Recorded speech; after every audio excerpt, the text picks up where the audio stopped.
حياكم الله من جديد وما زلنا مستمرين معكم مشاهدينا. كل الشكر والتقدير للزميل المبدع عبير النقبي على هذا التقرير الجميل.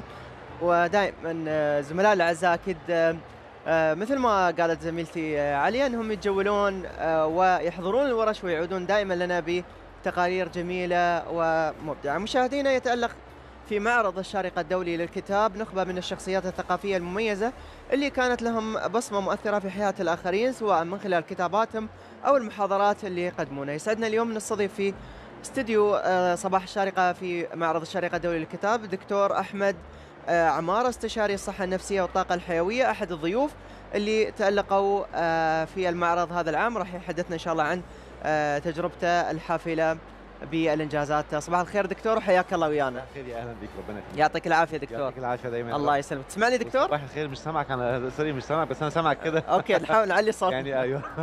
يعطيك العافيه دكتور. الله يسلمك يا رب. دكتور، يعني في البدايه هذه ليست هي المشاركه الاولى في هذا المعرض.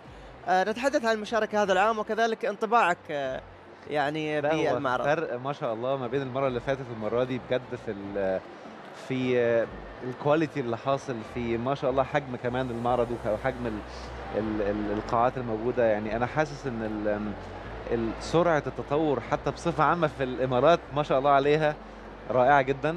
نعم. كمان نسبه اقبال الناس الفتره اللي فاتت على شراء الكتب، الواحد بقى ملاحظ مع اطلاق المبادرات الرائعه للقراءه بقى نسبه كبيره جدا والناس بقت مطلعه. ف يعني الإنسان لو بقى يعني مدرك إن المعلومة هي اللي ممكن تكون سبب في تغيير حياته، بقى بيساعد دايما نفسه على تطوير، سيحقق روائع في حياته دايما إن شاء الله. جميل جميل. دكتور أحمد، طبعا أنت من رواد الصحة النفسية والطاقة، يعني ما شاء الله محاضراتك دائما في جميع أنحاء الدولة واسم غني عن التعريف في هذا المجال. اليوم محاضرتك اللي ألقيتها أو خلال الأيام الماضية في معرض الشارقة الدولي للكتاب، المعلومة إما لك أو عليك. أكثر من 1000 شخص حضر هذه المحاضرة. خبرنا عن هذه التجربة مع زوار معرض الشارقة الدولي للكتاب. وأنا بصراحة لما الشباب كلموني كنت محتار أقدم إيه في معرض الكتاب. والواحد كان بقى ملاحظ إن تعامل الناس مع المعلومة فيه أخطاء كتير، وهذه الأخطاء تؤدي إلى عدم الاستفادة من المعلومة. فناس كتير جدا بس الهدف بتاعها هي جمع أكبر قدر من المعلومات. صحيح. في ناس عندها الهدف هو الحديث، إيش الجديد إيش الجديد، مش مهم يطبق. وبالتالي قررت إن أنا قلت هتبقى محاضرة مجانية وهتستفيد، وإن شاء الله الرحمن تنزل يوتيوب تفيد أكبر عدد من الناس. فاللي بيتعامل مع المعلومة سواء في كتاب سواء في كورس سواء حتى في التلفزيون لازم يكون عارف هذه المعلومات الأساسية. فالحمد لله كانت إلهام رائع من ربنا، ويا رب تكون لاقت عند الناس يعني إفادة بإذن الله. جميل. وخصوصا هذا الموضوع يمكن يشغل بال كثيرين اليوم دكتور. يعني الكثير، يعني الكل عندنا صار عندنا واتساب، كان نتلقى الكثير من الرسائل اللي هي مجرد نقل عن شخص آخر، يعني دون التأكد من مصدرها، من المعلومات اللي موجودة فيها. حتى تصلنا أخبار عن أحداث صارت في هذه اللحظة وهي بالأساس صارت قبل 4 أو 5 سنوات دون الرجوع إلى المصدر الرئيسي. واليوم كيف وسائل التواصل الاجتماعي قاعد تساعد على يعني تسريع وتيرة الحصول على المعلومات من خلال هذه الوسائل. أقول لك هنا كويس قوي حضرتك إنك طرحت الفكرة دي. هقول معلومة خطيرة نفسية، إن الإنسان اللي بيسارع بنشر المعلومات دون التبين منها مخه بيقفل، لأنه بيكون بسرعة الهدف إن أنا أنشر من غير ما أتحقق أو أتبين.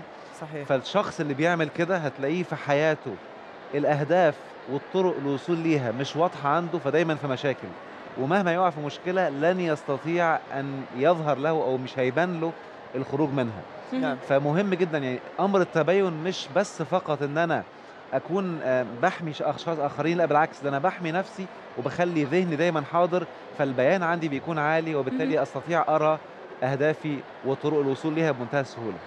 دكتور، أنا حابة صراحة أستغل وجودك معنا هنا وتعطينا بعض النقاط اللي ذكرتها في هذه المحاضرة اللي قدمتها عن أنا في المحاضرة قسمتها لكذا جزء. كان أول جزء بتكلم فيه عن إزاي المعلومة هي أصلا كلمة معلومة أنها موجودة جوانا، يعني هي معلومة أصلا، ولكنها معلومة في مكان ما لن يستطيع الإنسان الوصول لهذا المكان واستخراج هذه المعلومة إلا لما يكون دايما بيتدرب على الاسترخاء أو التأمل. وبالتالي اتكلمت عن أساليب أو طرق الحصول على المعلومة واتكلمت عن اهم، يمكن احنا عندنا في علم النفس افضل وسيله تعلم هي المحاوله والخطا. حلو كده.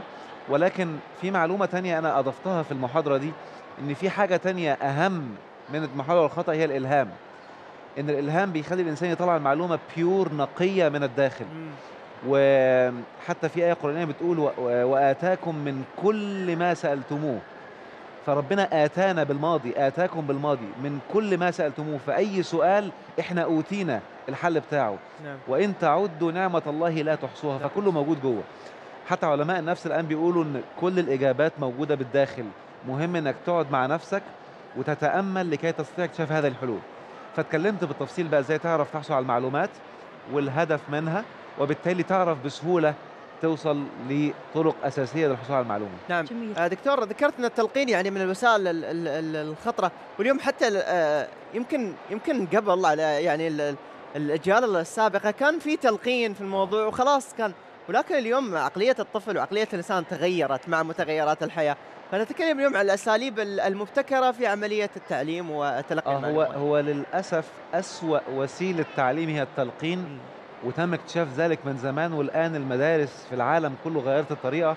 لو بيدوا معلومة ويخلي الطالب يبحث ويتعرف ويتعلم هو ازاي يستخرج المعلومة. صح. التلقين بيخلي المخ يقف، وفي نفس الوقت بيطلع شخصية اعتمادية، لا يستطيع اتخاذ قرار ولا يعرف يتحمل مسؤولية.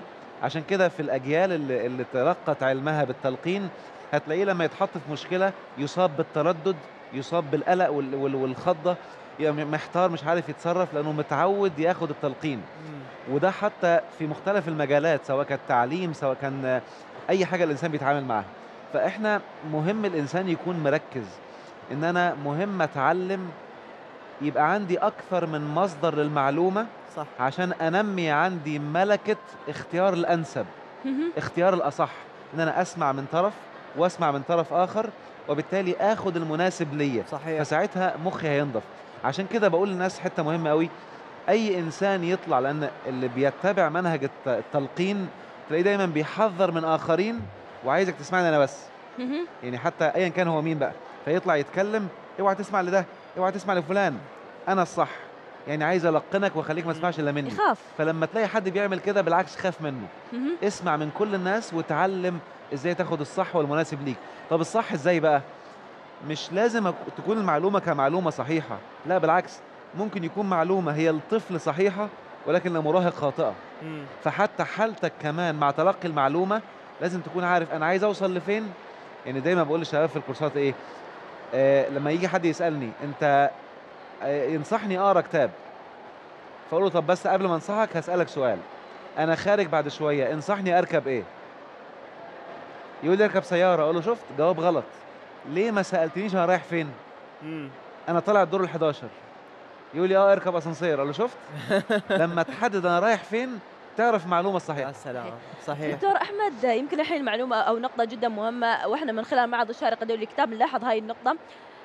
وسائل تلقي المعلومه مختلفه، وكل شخص حسب طبيعته وحسب شخصيته وحسب نفسيته يختلف مدى قبوله لتلقي المعلومه. انا مثلا افضل القراءه، ما اقدر اسمع، يعني معلومتي تركز اكثر بالقراءه. شخص اخر يحب سماع المحاضرات، شخص اخر يحب يكتب.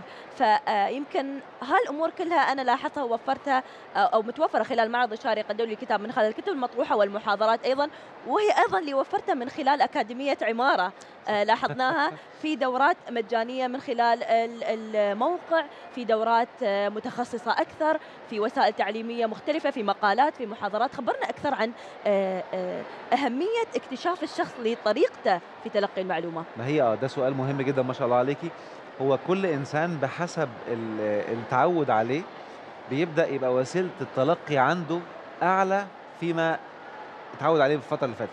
ولكن خليني اقول معلومه قد تكون غريبه شويه على بعض الناس. نعم. ان اللي بيتلقى المعلومه البصريه او بيتلقى المعلومه السمعيه بتكون حلوه وسريعه وبتكاتش بتاخد الانتباه، ولكن لا يوجد اهم ولا اعلى من تلقي المعلومه كتابيا. عشان كده الكتب السماويه نزلت مكتوبه.